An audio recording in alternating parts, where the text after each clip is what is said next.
Welcome to the Grow Your Independent Consulting Business podcast. I'm Melisa Lieberman, a fellow IC and business coach.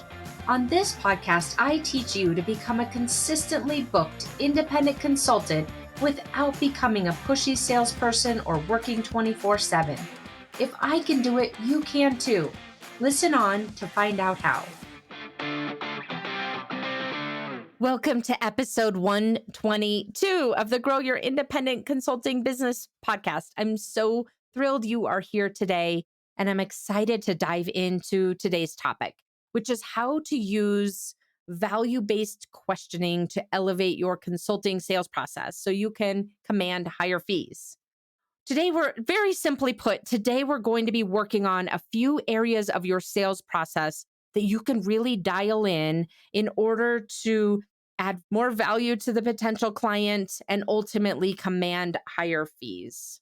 That is today's focus. Before we dive into the agenda, though, I just wanted to share with you on a broader scale this topic about how to dial in a couple of areas of your consulting sales process so you can command higher fees. This is part of a series I've been working on and sharing with you this summer. I think it's been 4 or 5 episodes now where we're talking about how to tighten up your operations, how to use what you're already doing in your consulting business, tighten it up so it's more effective and more impactful. And the time that you do have available to work on your business, which for most of us is hard to come by. We've been working so much on client delivery. It can be hard to find that time to work on your business. Want to make sure that you're able to utilize that time to its fullest and make it most effective. Something you're already doing is sales calls, a sales process, a discovery call. And so today, in today's episode, I want to help you to dial that in even further.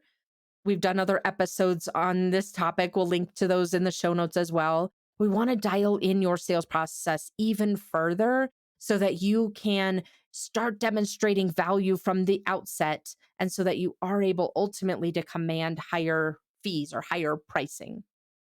The other, just as a side note, I'll have to share with you on a personal level, this concept of tightening up your operations, which I've been doing for the last 2 or 3 months now in my own business. And I still have a lot of different areas to address. But what I've noticed is the areas that I have tightened up and dialed in, having those things in place and those things operating more efficiently and effectively has started to open up my headspace again, has started to open up the ability to be creative and to be inspired by other things. And so it's starting to kind of lift that fog, lift that overhead from a mental perspective. And having these tighter operations, this is a side effect of these tighter operations, is being able to release some of that headspace and to start thinking about the bigger picture again. And for me, that's opened up a couple of projects I'm going to be working on in the fall. I've already started doing some of the prep work already. And those projects are, I'll be writing a book, and I will also be working on a new vault for my private coaching clients that helps them more efficiently, more effectively implement the strategies and methodologies and templates and tools and mindset that we work on together privately. So I'm so excited for all of this. And I'll keep sharing with you more as they unfold. But I just wanted to share that with you from the perspective of this idea of tightening up your operations and making these small adjustments, such as the one I'm going to share with you in today's episode. Making these small adjustments can start to open up other areas of your brain that are probably filled in right now with a whole long to-do list and just feeling like you're barely keeping your head above water. It's amazing when you start freeing up some of that headspace, what creativity will start bringing to you. So anyway, a great side effect. Okay, let's dig into today's agenda. Today, we're talking about dialing in a couple of aspects of your sales process so that you can command higher fees. That's the topic. And the area of the sales process that I want to help you elevate today relates to very specifically, this is a very micro skill, the mindset and the questions that you are asking in the discovery process that are related to value. Let me say that again. Today, we're talking about how to dial in your consulting sales process so you can command higher fees. And the very specific micro skill we're focusing on is the mindset and the types and nature of questions that you're asking in the discovery process that helps to better elicit and quantify the value of the work you're proposing to your clients. So, putting this another way, the technique here is specifically asking value driven questions, impact driven questions that can help you to gain the data points you need to develop more impactful, more tangible, ROI based proposals. It's a micro skill, and I'm going to share with you some very specific tactics as part of today's episode. We'll start off with the mindset side of this because it's so foundational. How are you thinking as you go into the sales process? How are you thinking in order to set yourself up for success as you're asking slightly different questions, questions that are deeper than the high level basics that we typically ask in a sales process? So that is our focus today. We're going to dive into the foundational side of it, the sales mindset as you're going in and asking questions of your prospective client. And then I will shift over to this very specific dialogue that it might sound like, and 12 questions that you could be asking to better understand the value and the impact and the data points you need to quantify the impact of the work that you're proposing. All right. So that is the way we're going to dial in the process of discovery in your sales process. So let's start off with the mindset side. A lot of times we go into a sales process, a discovery call, even more specifically, and we're thinking things like, I don't want to waste their time. We're thinking, I don't want to waste their time. I need to make the most of the time that I have with this potential client. And so I better be really careful about the types of questions that I'm asking. That would be a very common thought process and logical, right? It sounds very logical to go into a sales call with. Another thought process that's really common is going in thinking, I should already know some of these answers, or I should already know this answer. I shouldn't ask this question. It has an obvious answer. If I'm an expert, I shouldn't be asking this. A lot of times we suppress our ability to ask very simple but very revealing questions because we tell ourselves things like, I should already know the answer. I shouldn't embarrass myself by asking this, or somehow reveal that I don't know what I'm doing by asking this question. And so we don't ask the questions that ultimately will provide us with such insightful inputs and ways to quantify the result of the type of project that we're going to be proposing. If you can relate to any of this, when you're going into a meeting thinking, I don't want to waste their time, I better make the most of this, I don't want to ask questions that I should already know the answer to, then of course you're going to run a discovery call in a way that misses the underlying information that is so valuable for you to be able to craft an impactful and value driven proposal. What I mean by that is you're oftentimes we go into a discovery call asking things that help us understand the scope. The scope might tell us how many hours something will take us to deliver. The scope might tell us how long will this project take to deliver. The scope might tell us how many resources, if there's someone beyond just you that needs to deliver the work. Those are the questions that we typically ask on the surface level. And we avoid asking questions that really help us to better understand the reasons behind and the ultimate impacts that the client is expecting and the way that they would quantify that. That's what we oftentimes miss because we're worried about not looking stupid, right? We're worried about not looking stupid. We don't want to look stupid. And so we ask just the surface level questions, get as much as we need, and go away and write a proposal.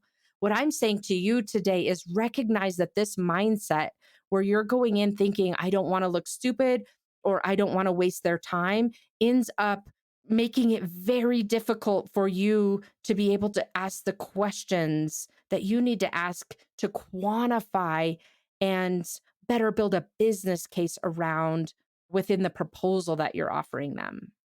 So let's talk about getting into the most effective mindset first, foundationally, and then we'll move into what are the types of questions you would be asking to elevate your consulting sales process and those discovery calls. So that ultimately you're building such a strong quantifiable business case. So, the first thing you want to be doing from a mindset perspective is to notice that you are going in there in a more surface level. You've set an environment in your brain that results in you capturing more of the surface level data points and not getting under the covers to understand the true value drivers. Noticing things like, I don't want to seem stupid or I don't want to waste their time, which then sends you into that surface level spot, right? Versus the process here is noticing you're doing that and then redirecting to something like a sentence you may think to yourself as you're going into these calls is something like, this is a valuable use of their time. For them to articulate what's in their mind and get it out verbally and discuss it with someone is incredibly valuable, even if some of the answers seem obvious. The other thing you might say to yourself is, I'm an expert in this topic and they're an expert in their business. I'm not an expert in their business. I haven't started working with their business yet. I'm an expert in the topic. They're an expert in the business. Let's combine these two things together and have a dialogue so we can better understand the reasoning and the drivers and the ultimate value that they're looking for as a result of this engagement. Do you notice the difference there in that mindset versus I better not waste their time? You're setting up a mental environment for yourself where you're much more free to ask questions and dialogue with that client versus feeling like you're almost an order taker, getting information you need to plug in to create a proposal for yourself. The second part of this, getting a really strong foundational sales mindset that sets up the environment for you to ask really meaningful questions, is to generate an emotional state of curiosity purposefully. Going in and creating curiosity for yourself versus what might be the default for a lot of us going into a sales call, a discovery call specifically. A lot of times we might go in feeling hesitant. Of course, you feel hesitant if you're worried about wasting their time. I'm not saying go out with a goal of not caring about their time. What I'm saying is you're shifting your mindset to say, you know what? Asking these questions and them answering the questions is a valuable use of their time, even if the questions feel kind of tedious. So, going back to the emotional side of this, replacing that hesitancy with curiosity, with a genuine curiosity, even if you're asking a question that kind of seems basic or that you maybe should already know the answer to, the person is so much more interested in answering it versus them feeling like you're hesitant and taking an order from them. The other thing I want to point out here from an emotional state perspective is that you want to be, sometimes we go in there almost feeling in approving or prideful kind of an emotional state. I'm really proud of the type of work that I do, and I want to demonstrate that to this potential client. That puts us into a state of not asking questions or listening. That puts us into a state of proving or demonstrating or talking too much and not listening enough.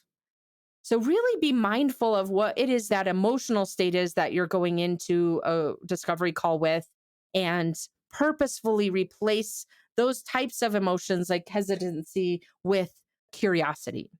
And then the third strategy, in order to set yourself up to ask really meaningful questions that help you understand the value of the work that you'll be doing and therefore command higher fees, or just dialing in this very specific sliver of your process.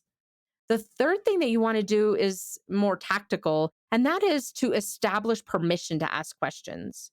So you might say at the beginning of a discovery call something like, I have a very specific process that I want to walk you through today so I can get a detailed understanding of the work that you are looking for me to potentially do for your organization, really understand the intended outcomes and the return on investment.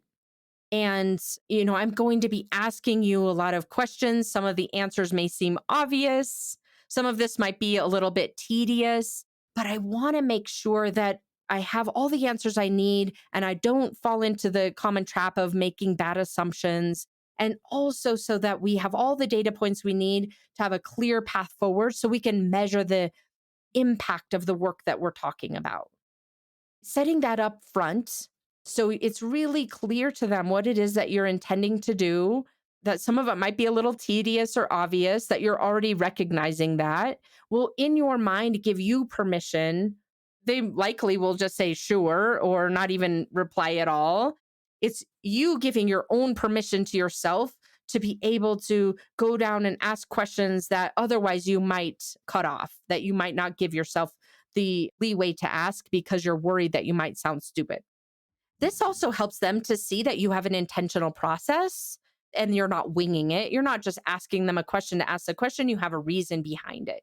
So that's where we're at right now is first and foremost you establishing a high quality sales mindset as you're going into your sales process and discovery calls so that you set the mental environment for yourself to start asking these questions that are under the covers, that are beyond just the size and scope, that are about the value and the benefit and the impact of the work that you're proposing to do.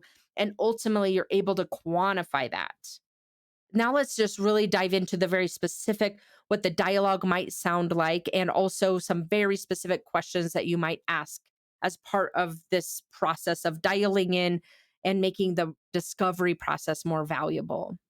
And so, what this looks like is number one, you're in the discovery process and you've probably done some high level understanding of what it is they want and why they want it and the basics of the engagement, right? But as we start digging in further and really getting to the value of what the work is, you might say something such as, what are the success metrics for this engagement? Or how are you thinking about the ROI for this engagement? And they might say something such as, we're doing this so that we can reduce costs, or we're doing this so that we can improve employee retention, or we're doing this because we want to increase revenue, or we're doing this because we want to prepare for an IPO. And these are the reasons. What are the success metrics? They'll start giving you very high level things. We want to increase revenue. We need to make the company prepared for an IPO. So success is that we've checked the boxes of the things that need to be ready for the IPO. We want to reduce costs. Those are the types of answers that a lot of clients would be giving you. And so then your role is to dig in further. Okay, great. I hear that you want to increase revenue, or I hear that you want to increase employee retention. Let's talk about each one of those success metrics you just shared with me. I want to understand them at an even more granular level. You might ask them things such as, how do you currently calculate the employee retention?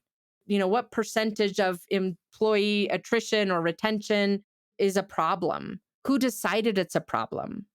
Why is that number a problem? What is the impact to your business? How are you currently quantifying the result of employee retention issues that you've got? What would the target number be? What impact would achieving that target number make?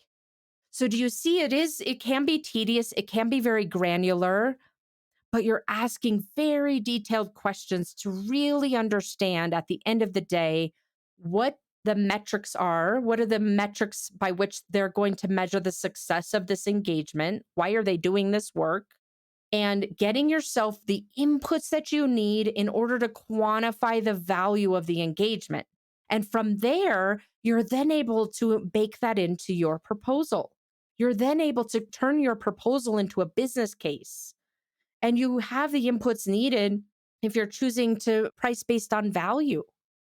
You may asking these types of questions can very easily give you the inputs needed to figure out the tangible and the intangible impacts of the work that you're proposing and get you to the place where you can quantify and say, look, you tell me if you agree with this. As I was digging into the answers you gave me the other day, in our last call, and adding all of the tangible and intangible benefits of the work we're talking about up, I came up with, a $3 to $5 million business case here. And here's how I did that.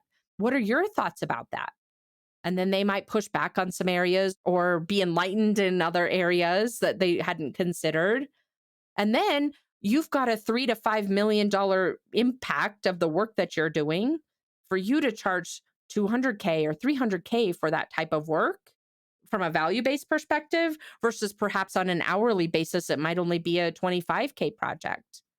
Do you see the impact for you and your business and also for them and the way that they are communicating and thinking about the type of work that you would be engaging with them in? So that's an example of how this would look to implement. We've set the mindset up, right? We've given you permission, your own permission internally in your own mind to ask more tedious questions, to ask follow on questions, to ask questions that might make the buyer uncomfortable. You've set up the stage both in your mind and also in that expectation setting example I gave you to ask these types of questions so you can dig under the cover and not just focus on the sort of regular questions that people would ask to understand scope. So as we're wrapping up here, let me give you a few more questions and we'll put that you could be asking to, again, elicit and uncover the value, the benefit, and the impact, and be able to quantify that as an input into your proposal process. I have 11 more of them to share with you. And so we'll put these in the show notes as well so you don't have to furiously scribble them down.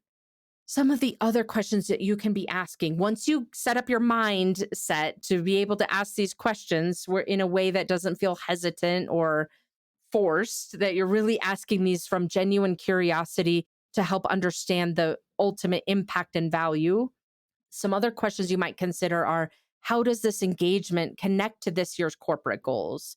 How are you quantifying this in terms of the overall goals that you've got within the company? How does it tie to revenue? How does it tie to any cost savings goals that you've got, as an example? Another question you might ask is, what are the elements of the business case for this initiative?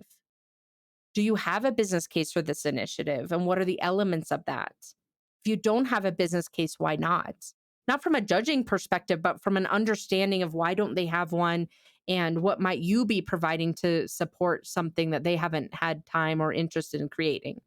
What is it going to cost you if you don't fix this problem? It's a great question. What's it going to cost if you don't fix this problem? What are the downstream impacts in the short term and the long run? You might also say to them, why now? Why is this a priority for you? Why is this a priority for the company? You might say to them, what KPIs do you currently track in this area? And what does that current, the data that you've got right now tell you? You might ask them what measurements would tell you or KPIs would tell you this project was successful. You might ask them, if you had to narrow this engagement to the top 2 results, what would they be and why? And how would you calculate them? You might ask them, we've quantified the tangible benefits of the work that we've discussed. What intangible benefits are you expecting? And then how would you quantify those? So we're just really digging into a lot of detail.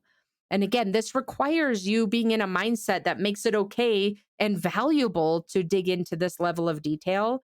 But this level of detail sets you apart because of the quality of questions that you're asking and ultimately the way that you're setting up and defining their proposal.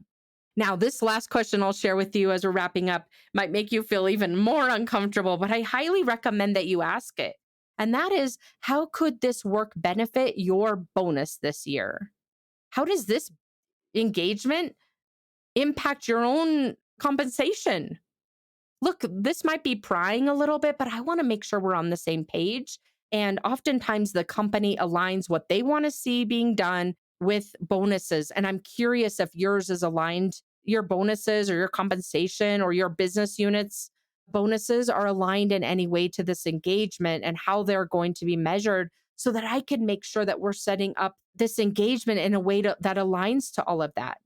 You're not asking them how much money they're making. You're asking them how their compensation structure is set up in a way that is intended to align to the outcomes of this engagement and whatever they're working on overall.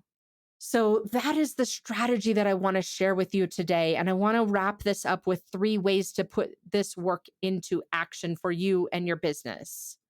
If you're like most independent consultants, you have an opportunity to make your sales process and your discovery process more valuable, both in the way in which you're asking questions, what questions you're not asking that you know you want to, but you're suppressing in some way, and also the types of information that you're gathering from that potential client so you can build up the most impactful proposal and price it accordingly. That's what gives you leverage, is being able to command higher fees because of the level of due diligence and detail you got into and your willingness to ask those types of questions that most of other consultants, or even internally, if they're looking at internal solutions, no one else is asking them these things. So the way to put this into action, and this way to dial in your discovery process to elevate it and ultimately command higher fees, is number one, get yourself into a mindset routine of really understanding where your mindset might be creating these surface level scope E type conversations. Redirect that into something that creates more curiosity and more collaboration, and set yourself up to have a mental environment that is conducive to you asking follow on questions, to you being okay with asking a question and not saying anything and having some dead space where the client is not answering and they're thinking, and you're giving them that space to think about what the answers might be. That's the first thing, is really get dialing in your sales mindset in this way. The second is to update your process so that you're creating that, what I call the permission preamble that I shared with you, helping them to understand, I'm going to walk you through a process where I'm going to ask you a lot of questions. Some of them might be tedious or feel obvious, but I want to make sure that I'm really on the same page to set this project up for success. And then finally, update your own questions that you're asking as part of that discovery process. Ask yourself, what are the 2 or 3 or 5 questions that I could be asking? I just shared a bunch of ideas with you, and you can go find those in the show notes. What are the top 3 to 5 questions that I want to be asking to better establish and quantify the value and the impact of the work that I'm proposing? This is something that I do with my coaching clients, is we tailor their sales process. We reverse engineer it to figure out exactly what they need to be asking at each step of the process to quantify the value of the work that they're doing, and ultimately be able to propose a much more value-based engagement and pricing model and set of results for their clients. So that's what I have for you today. Do this work. Spend a little bit of time and figure out, how can you better dial in your consulting sales process from your mindset perspective and from the questions you're asking, in order to quantify the value of the work that you're doing, and therefore up level the proposals that you're giving them and set yourself up to command higher fees. Thanks for tuning in today, and I can't wait to see you again next week. Take care. Thanks for joining me this week on the Grow Your Independent Consulting Business podcast. If you liked today's episode, I have 3 quick next steps for you. First, click subscribe on Apple Podcasts or wherever you listen to make sure you don't miss future episodes. Next, leave me a review in your podcast app so other independent consultants can find and benefit too. And finally, to put the ideas from today's episode into action, head over to melissalieberman.com for the show notes and more resources to help you grow your consulting practice from your first few projects into a full-fledged business. See you next week.